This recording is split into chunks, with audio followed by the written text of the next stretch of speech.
Vamos abrir, irmãos, a palavra do Senhor no Evangelho de Mateus, capítulo 7, a partir do verso 24.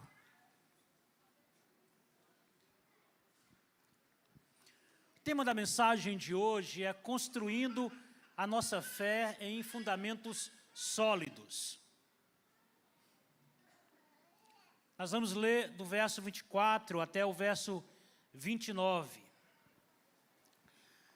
Portanto, quem ouve estas minhas palavras e as pratica, é como um homem prudente que construiu a sua casa sobre a rocha.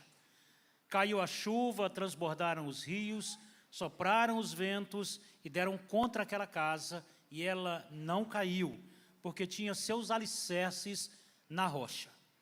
Mas quem ouve estas minhas palavras e não as pratica, é como um insensato que construiu a sua casa sobre a areia. Caiu a chuva, transbordaram os rios, sopraram os ventos e deram contra aquela casa, e ela caiu, e foi grande a sua queda. Quando Jesus acabou de dizer essas coisas, as multidões estavam maravilhadas com o seu ensino, porque ele as ensinava como quem tem autoridade e não como os mestres da lei. Curve sua cabeça, feche seus olhos, vamos orar. Pai de amor e de misericórdia, louvado seja o teu nome, Senhor.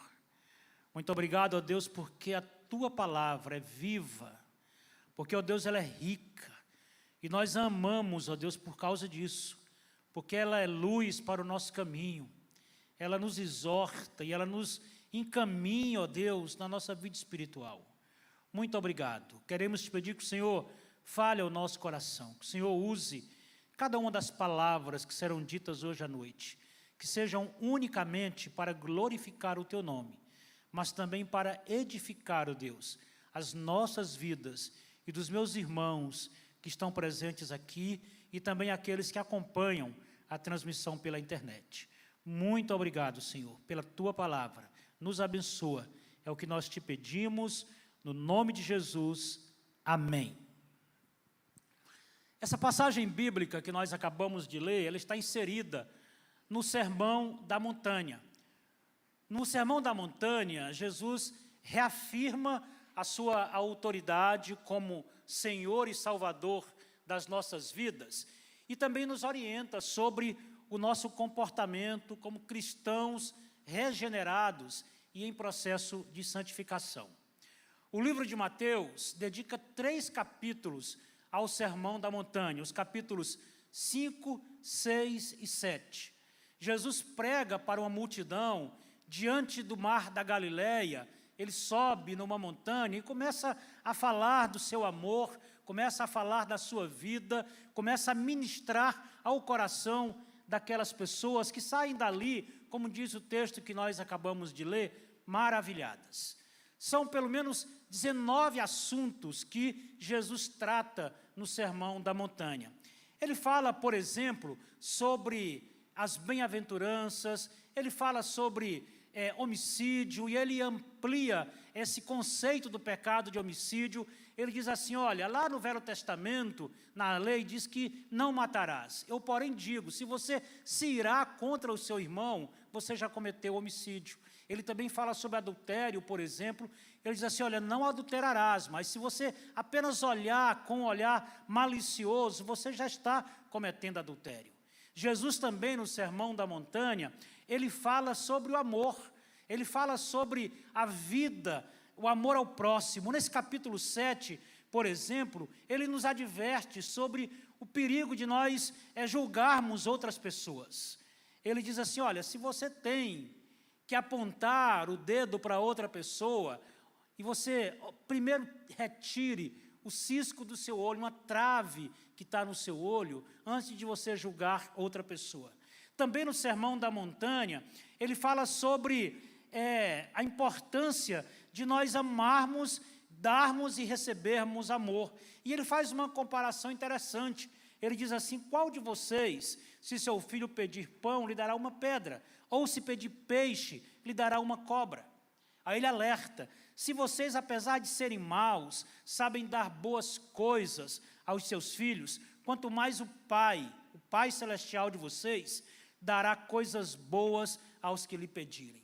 Ele fala sobre esse amor incondicional de Jesus, sobre o amor incondicional do Pai sobre as nossas vidas. Ainda, nesse Sermão da Montanha, Jesus fala sobre salvação e perdição. Ele diz assim, entrem pela porta estreita, pois larga é a porta e amplo o caminho que leva à perdição, e são muitos os que entram por ela.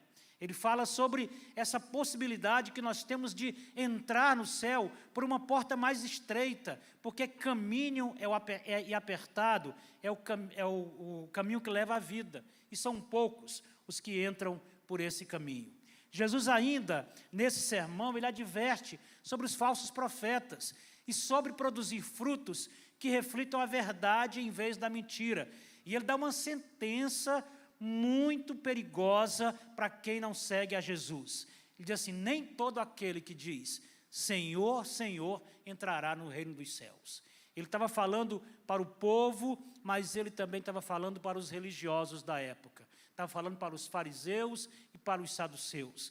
E ele diz assim, nem todo aquele que diz, Senhor, Senhor, entrará no reino dos céus. Esse capítulo 7, que nós acabamos de ler, ele termina com uma comparação entre o prudente e o insensato. E o interessante é que esse capítulo começa com uma conjunção conclusiva. Quem estudou português sabe disso. Começa com uma conclusão, ele diz, portanto, quem ouve estas minhas palavras, quais palavras? Todas as palavras que ele se referiu no Sermão da Montanha. Aí ele faz uma comparação, quem ouve estas minhas palavras e as pratica é como um homem prudente que construiu a sua casa sobre a rocha. Mas ele também vai falar nesse texto sobre o imprudente. Sobre o imprudente. Toda construção, meus irmãos, por mais simples que seja, precisa ter uma boa estrutura, que começa com o alicerce, fundação. Não se admite mais, por exemplo, na engenharia dos dias de hoje, que se construa um prédio ou se construa uma casa sem que se antes faça uma análise de solo. Essa análise de solo vai definir que tipo de material você vai usar, vai definir qual deve ser a profundidade das sapatas, dos alicerces daquela construção, para que ela seja erguida com todo cuidado, para que ela não venha a cair. Eu lembro que na década de 90, teve um escândalo nacional de um engenheiro que construiu apartamentos no Rio de Janeiro, entregou esses apartamentos e quando as pessoas entraram para o apartamento, os apartamentos desabaram, porque usou material de péssima qualidade, uma fundação que não foi feita de acordo com o que regulamenta ali as regras da engenharia civil. Ou seja, o resultado foi que essa casa caiu.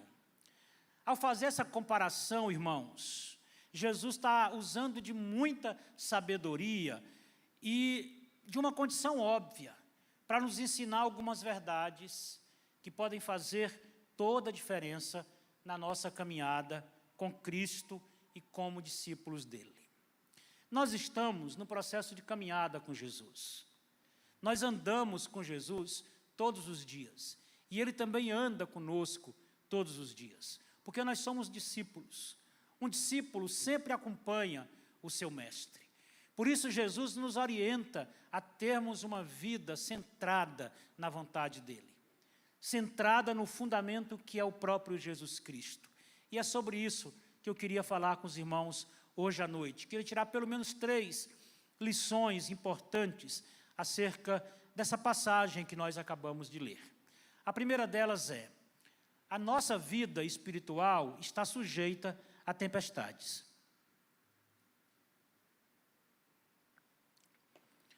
Assim como a chuva, o alagamento e os ventos fortes batem contra uma construção, como diz o texto que nós acabamos de ler, da mesma forma, as adversidades, as aflições e o pecado batem contra a nossa vida espiritual. É uma comparação interessante. Nós vivemos num mundo que jaz no maligno. Nós lutamos diariamente contra as forças espirituais do mal. Esta é uma realidade, irmãos, que precisamos enfrentar na dependência do Senhor. Não com as nossas próprias forças, não com o nosso próprio conhecimento, nem com as nossas habilidades. Mas essa guerra espiritual que nós travamos, ela só será vencida se nós vivermos na dependência do Senhor. Se nós estivermos fincados na rocha, se nós tivermos convicções da nossa fé ao ponto da gente compreender que as adversidades da vida não podem ser vencidas por nós mesmos, mas única e exclusivamente por Jesus. A Bíblia nos adverte sobre isso. No livro de João, capítulo 16, quando Jesus está ali próximo de se despedindo já dos discípulos, ele seria crucificado, mas ele anuncia também que ressuscitaria de entre os mortos. Ele usa uma expressão muito interessante com os discípulos, que é muito conhecido dos dias de hoje. O texto diz assim: aproxima-se a hora e já chegou, quando vocês serão espalhados, cada um para a sua casa. Está dizendo isso para os discípulos. Vocês me deixarão sozinho, mas eu não estou sozinho, pois meu Pai está comigo. Jesus ficaria sozinho, os discípulos iriam para suas casas. E ele diz: eu lhes disse essas coisas, para que em mim vocês tenham paz. Neste mundo vocês terão aflições, contudo, tenham bom ânimo, pois eu venci o mundo. Jesus está dizendo para os discípulos assim: olha, não pensem que a vida é feita só de coisas boas. Não coloquem no coração de vocês uma verdade de que apenas nós vamos triunfar em vitória. Haverá momentos, e há momentos na nossa vida em que nós passamos por adversidades, por lutas, por traições. Há momentos na nossa vida em que nós nos enfraquecemos. Há momentos da nossa vida em que nós nos tornamos frágeis diante das dificuldades que nós enfrentamos no dia a dia. Mas a exortação desse texto é para que a gente tenha bom ânimo, porque Jesus venceu o mundo. E Ele venceu o mundo por nós, porque nós não teríamos e nem temos condição alguma de vencer as adversidades, de vencer os transtornos, de vencer os problemas, de vencer as lutas, se não for na dependência do Senhor Jesus. Eu tenho certeza absoluta, e eu não afirmo isso apenas porque é uma conclusão minha, mas eu afirmo isso porque é uma conclusão bíblica. Eu duvido que aqui entre nós haja alguém que esteja imune aos problemas. Eu duvido que alguém aqui entre nós, por mais que você tenha recursos materiais, por mais que você tenha uma boa formação, por mais que você tenha um bom emprego, por mais que você tenha uma boa família, por mais que você seja um cidadão de bem, por mais que você pague seus impostos em dia, por mais que você faça as coisas certas, você não está livre de problemas. Você não está livre de passar por provações. Você não está livre de ser tentado pelo inimigo de nossas almas. Paulo, quando escreve aos Efésios, ele adverte que a nossa luta não é necessariamente contra pessoas, não é contra carne ou sangue, mas vivemos numa batalha espiritual que é consequência do pecado. Todos nós temos uma natureza pecaminosa. O texto de Efésios, capítulo 6, verso 12, diz assim: pois a nossa luta não é contra pessoas. Na minha versão NVI. Outras versões diz: porque a nossa luta não é contra carne ou sangue, mas contra os poderes e autoridades, contra os dominadores deste mundo de trevas, contra as forças espirituais do mal nas regiões celestiais. Todos os dias, irmãos, quando você acorda, as misericórdias do Senhor se renovam sobre a sua vida, e é por isso que você consegue viver um dia de cada vez. Mas não duvidem que também todos os dias, quando amanhece o dia, você está sujeito a passar por essa situação, por travar essa guerra espiritual. E um bom guerreiro é aquele que está preparado para enfrentar as guerras espirituais. E o que é que nos faz vencer uma guerra espiritual, a não ser a boa mão do Senhor Jesus conosco todos os dias? Então, se você quer construir a sua vida em fundamentos sólidos, se você quer construir a sua casa espiritual em fundamentos sólidos, entenda isso. Entenda que você está sujeito a passar por tempestades. Essa comparação que Jesus faz é interessante. Diz o texto que essa casa veio a chuva, depois veio o alagamento, depois veio os ventos e bateram contra essa casa. Porque, de fato, nós estamos sujeitos a essas situações. Segundo ponto que eu queria refletir com os irmãos nessa noite, é que a forma como você fundamenta a sua fé pode resultar em segurança ou num desastre espiritual. Nessa comparação que Jesus faz, o que diferencia uma casa da outra é o terreno onde cada uma delas foi construída. Na areia, o fundamento é instável. Imagine construir uma casa na areia. Hoje, talvez a tecnologia até permita isso, né? Construir sobre a areia. Já tem tecnologia para isso. Mas na época de Jesus não tinha. Construir uma casa na areia, certamente seria correr um grande risco de ver essa casa desabar.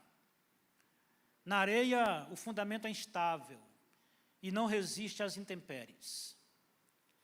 Já na rocha, o fundamento é sólido, é óbvio, né? E, portanto, mais resistente às condições adversas que podem surgir de uma hora para outra. Lembra que no tópico passado eu disse que todos nós estamos sujeitos à tempestade? As duas casas aqui enfrentam tempestades. Mas uma é diferente da outra. Na vida espiritual, irmãos, também é assim. Quando nós temos as nossas convicções firmadas na palavra de Deus, que é inerrante, na palavra de Deus, que é a nossa única regra de fé e prática, na palavra de Deus, que é luz para os meus caminhos, quando eu tenho o meu fundamento em Jesus Cristo, quando eu tenho as minhas convicções firmadas na pessoa de Jesus, o autor e o consumador da minha fé, da nossa fé, nós podemos experimentar de toda a segurança que esse relacionamento maravilhoso que o Senhor nos permite experimentar. Isso, irmãos, tem muito a ver com a forma como nós encaramos a nossa vida devocional. Tem muito a ver como eu me relaciono com Deus. Como é o meu relacionamento com Deus. Deus é um ser relacional. Quando Deus cria o homem e a mulher, Ele propõe um relacionamento para a eternidade, no Jardim do Éden. Era um relacionamento para a vida eterna. E o Senhor não desiste desse propósito. Mesmo quando Adão e Eva pecam no Jardim do Éden, Deus não desiste desse propósito. Tanto que não desiste, que Ele envia o seu próprio Filho para poder garantir para cada um de nós esse relacionamento. E como é que tem sido o meu relacionamento com o Senhor? Como é que tem sido a minha vida espiritual? Como é que tem sido a minha vida devocional? Sabendo que eu tenho um Pai que se relaciona comigo. Diz a palavra do Senhor que Ele é tão bom que Ele se inclina para ouvir um pobre pecador como eu. Como é que eu me relaciono com Ele? Através da vida de oração, através da leitura da Bíblia e também através da vida em comunidade. Todas as vezes que você ama o seu próximo, todas as vezes que você chora com os que choram, todas as vezes que você carrega as cargas uns dos outros, você está se relacionando com Deus. Todas as vezes que você faz o bem a uma pessoa, você está se relacionando com Deus. É claro que nós sabemos, pela palavra do Senhor, que isso por si só não garante a nossa salvação. Porque a nossa salvação é pela graça e não por obras.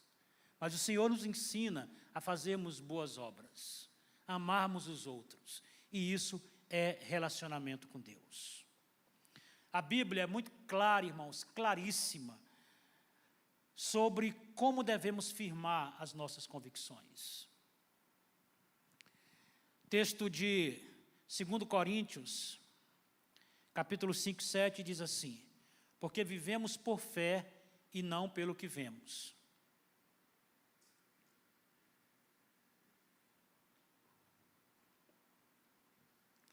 Porque vivemos por fé e não pelo que vemos.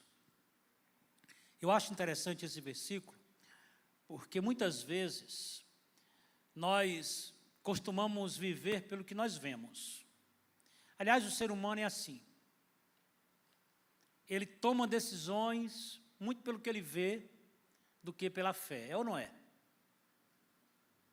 Nós temos aquela máxima de que nós não compramos nada sem ver. Ninguém compra um cavalo sem ver os dentes. Não é assim que a gente costuma dizer? Porque a saúde, da arcada dentária de um cavalo pode determinar se o cavalo é bom ou se o cavalo é ruim. Não é assim que a gente se relaciona quando vai comprar um cavalo? Eu nunca comprei um cavalo, mas eu sei que quem já comprou cavalo tem essa característica de olhar para os dentes do cavalo. Sabe por quê? Porque nós somos assim mesmo. Nós queremos ver para crer. Só que fé é diferente. A fé é diferente. Fé, você acredita naquilo que você não vê. Você acredita naquilo que você não toca. Você acredita naquilo que você não percebe. Mas a fé te movimenta ao ponto de você crer que verdadeiramente Jesus Cristo é o Filho de Deus ressurreto que morreu pelos nossos pecados. Amém? Sendo assim, diz o texto de Hebreus capítulo 10, 22 e 23. Sendo assim, aproximemo-nos de Deus com um coração sincero e com plena convicção de fé, tendo os corações aspergidos para nos purificar de uma consciência culpada e tendo os nossos corpos lavados como água pura. Apeguemo-nos com firmeza à esperança que professamos, pois aquele que prometeu é fiel. Você quer construir a sua vida espiritual num fundamento sólido?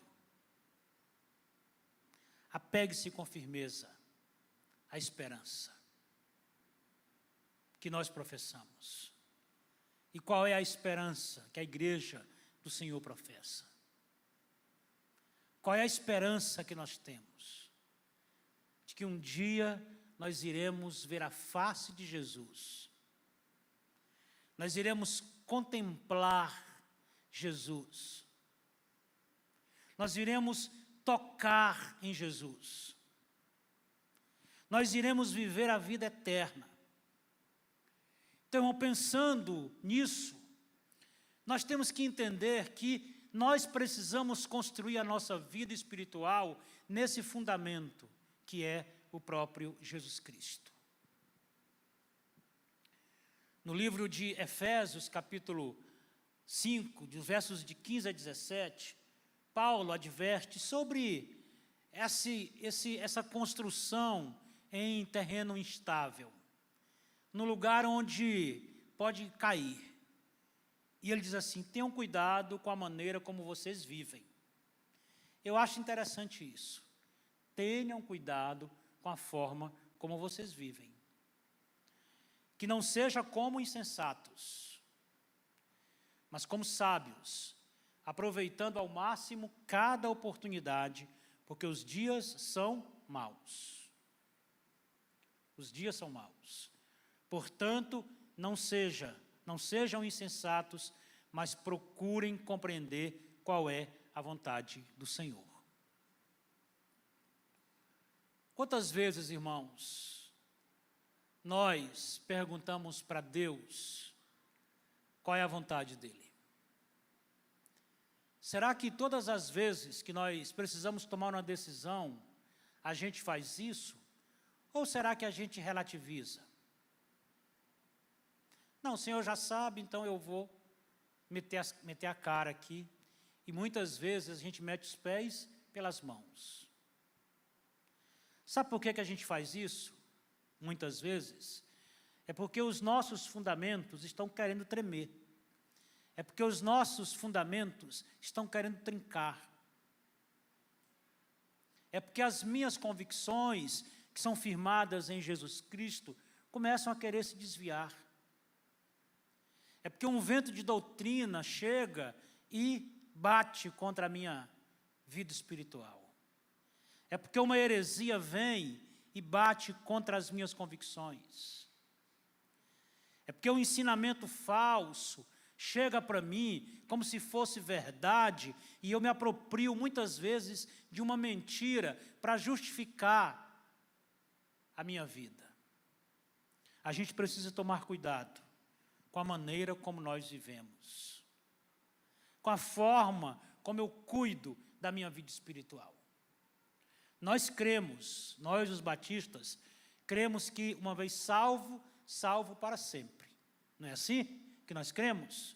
No entanto, a palavra do Senhor nos exorta a desenvolvermos a nossa salvação. E esse desenvolver a salvação é que nós devemos buscar a santificação. Nós fomos chamados para a santificação. Nós não fomos chamados para o pecado. Nós não fomos chamados para vivermos de acordo com os padrões deste mundo. Paulo, escrevendo aos Romanos, capítulo 12, versos 1 e 2, é muito claro dizer isso. E não vos conformeis com este século, mas transformai-vos pela renovação da vossa mente. Nós temos a mente renovada. E quem renovou a nossa mente foi o Senhor Jesus Cristo. Então, se a gente quiser construir a nossa vida sobre fundamentos sólidos, a gente tem que entender que se ela estiver construída sobre um fundamento sólido, ela vai prosperar. Se ela estiver construída num fundamento que não é, assim ela irá cair. O Senhor nos exorta em várias ocasiões na palavra do Senhor. Orai e vigiai, orai sem cessar, tomem cuidado com os falsos profetas. Jesus disse, inclusive, aqui no Sermão da Montanha, tome cuidado com os falsos profetas. Acautelai-vos dele, porque eles falam mentiras como se fossem verdades. Terceiro ponto, para a gente encerrar essa reflexão, Jesus Cristo é o principal fundamento. É a pedra angular.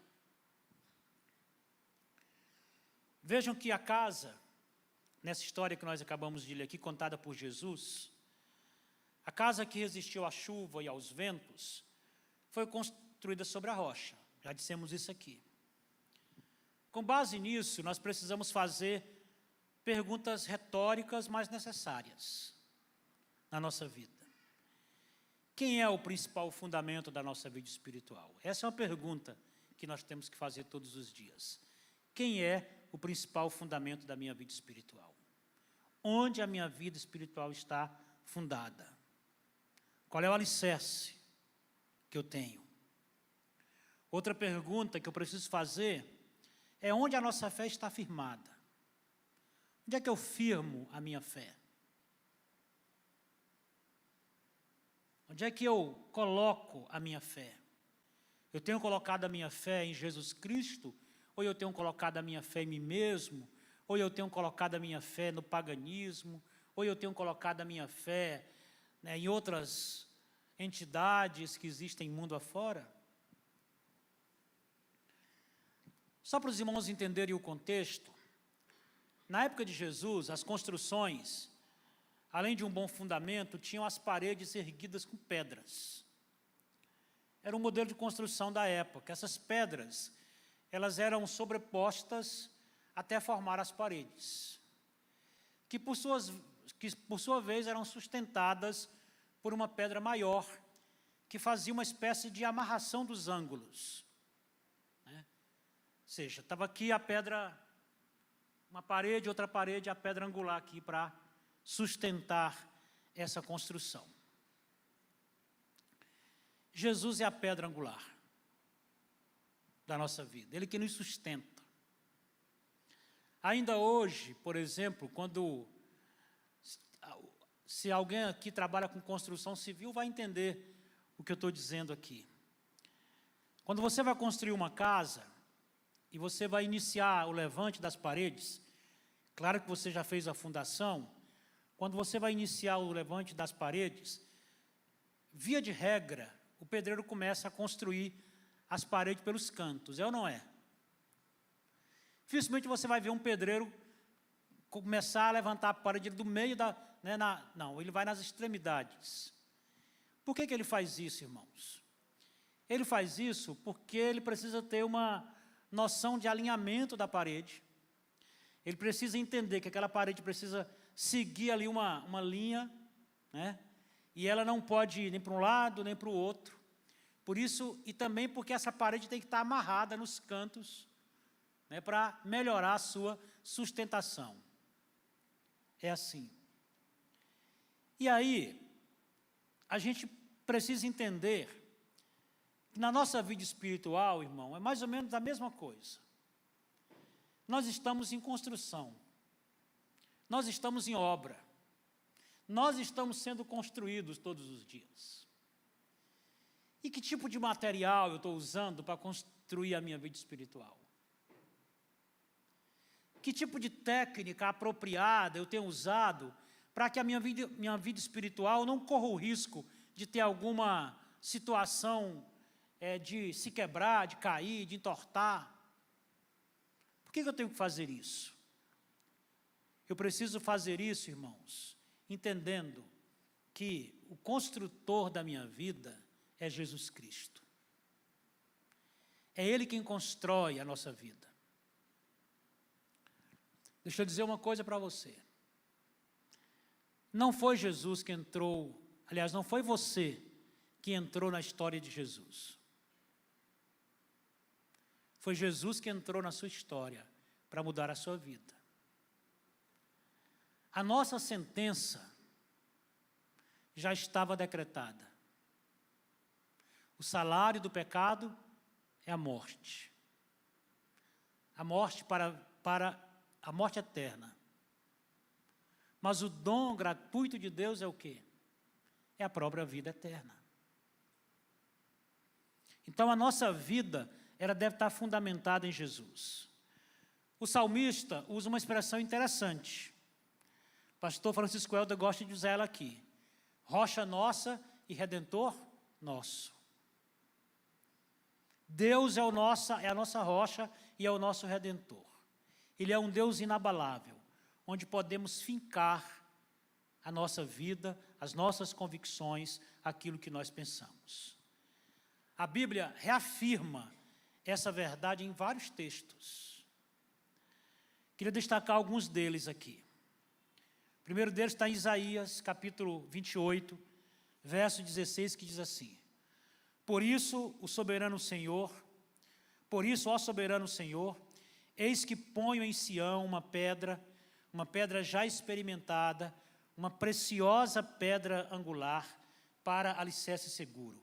Aquele que confia jamais será abalado.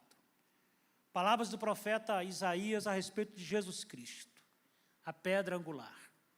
Aquele que iria proporcionar um alicerce seguro para aqueles que o seguem, para aqueles que estão firmados nele. No livro de Atos, capítulo 4, versos 11 e 12, depois que Pedro, prega um sermão e 3.000 pessoas ali se convertem, ele atribui tudo aquilo a Jesus. É a expressão que nós usamos hoje. Nada foi por acaso. Tudo é por causa de Jesus. E Pedro diz o seguinte: este Jesus é a pedra que vocês construtores rejeitaram. Porque Jesus foi rejeitado. E que se tornou a pedra angular. Ele foi rejeitado pelos homens, mas ele é a pedra angular, ele é a pedra principal. Não há salvação em nenhum outro, pois debaixo do céu não há nenhum outro nome dado aos homens pelo qual devamos ser salvos. Jesus é o fundamento, irmãos, ele é a base. Na carta aos Efésios, Paulo, exortando aquela igreja, no versos 20 e 22, ele diz assim: edificados sobre o fundamento dos apóstolos e dos profetas, tendo Jesus Cristo como pedra angular, no qual todo edifício é ajustado e cresce para tornar-se um santuário santo no Senhor. Aí ele diz assim: nele também estão sendo juntamente edificados para se tornarem morada de Deus por seu Espírito. Uma das comparações em relação à igreja é que a igreja é um edifício. Alguém até brincou, é difícil, É difícil de lidar com a igreja, Não, mas é a construção. A igreja é um edifício. Nós estamos em construção. A nossa vida espiritual está em constante construção. Nós precisamos entender, irmãos, que por nós mesmos, nós não podemos fazer absolutamente nada. O próprio Jesus afirmou isso. Sem mim, nada podeis fazer. Se Jesus não for o fundamento da minha vida, se eu não crer na ressurreição de Jesus Cristo, se eu não crer que Ele é o meu Salvador, que Ele é o Filho de Deus, o unigênito Filho de Deus, que amou o mundo de tal maneira, que deu o seu próprio Filho para se entregar por nós, se eu não crer nisso, a minha vida está sendo construída em fundamentos instáveis. Mas se eu crer que Jesus é a rocha, que Ele é a pedra angular, que Ele é a base, que Ele é a sustentação da minha vida, que Ele é o princípio, que Ele é o fim, que Ele é o alfa, que Ele é o ômega, que Ele é o autor e o consumador da minha fé, que todas as coisas começam em Jesus e todas as coisas terminarão em Jesus, aí sim, aí a minha vida estará sendo construída em fundamentos sólidos. Para nós refletirmos, eu queria ler com os irmãos, deve estar projetado na tela, No finalzinho, se não tiver projetado, terminou aí, Se não tiver projetado, eu vou ler aqui. Esse é um trecho de uma devocional que eu li há um tempo atrás, sobre esse texto, do construtor insensato e do construtor sensato. E o pastor que escreveu essa reflexão foi o pastor Elben César, é um pastor que é da editora Ultimato, e ele diz assim: Jesus usa essa história dramática para falar de outros desabamentos piores e maiores. Ele conta essa história do desabamento, né? Que a casa bateu o vento e ela não estava firme, ela caiu.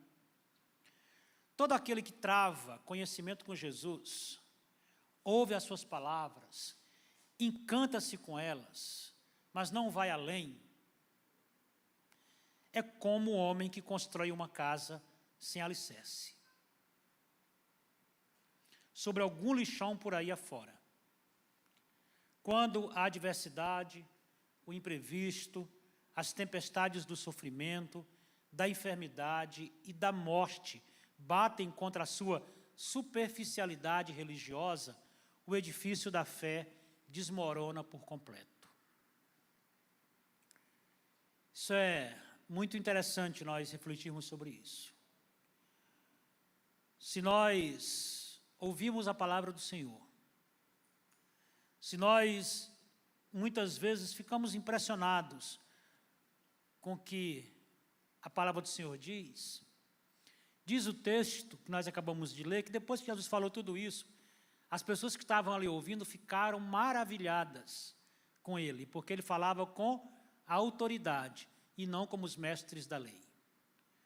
Em outras palavras, as pessoas ficaram impressionadas com Jesus por causa da sua autoridade e porque ele não falava simplesmente como um religioso, que eram os mestres da lei. Não havia superficialidade nas palavras de Jesus. Havia profundidade, havia ensinamento, havia conhecimento. Eu queria desafiar você a andar com Jesus. Andar com Ele. A ter a sua vida fundamentada em Jesus Cristo. Você entenda de uma vez por todas de que Jesus é aquele que vai construir a sua vida em fundamentos sólidos. Porque Ele é a pedra angular. Ele é quem sustenta a nossa vida. Que Deus nos abençoe. O Ministério do Louvor vai cantar uma música.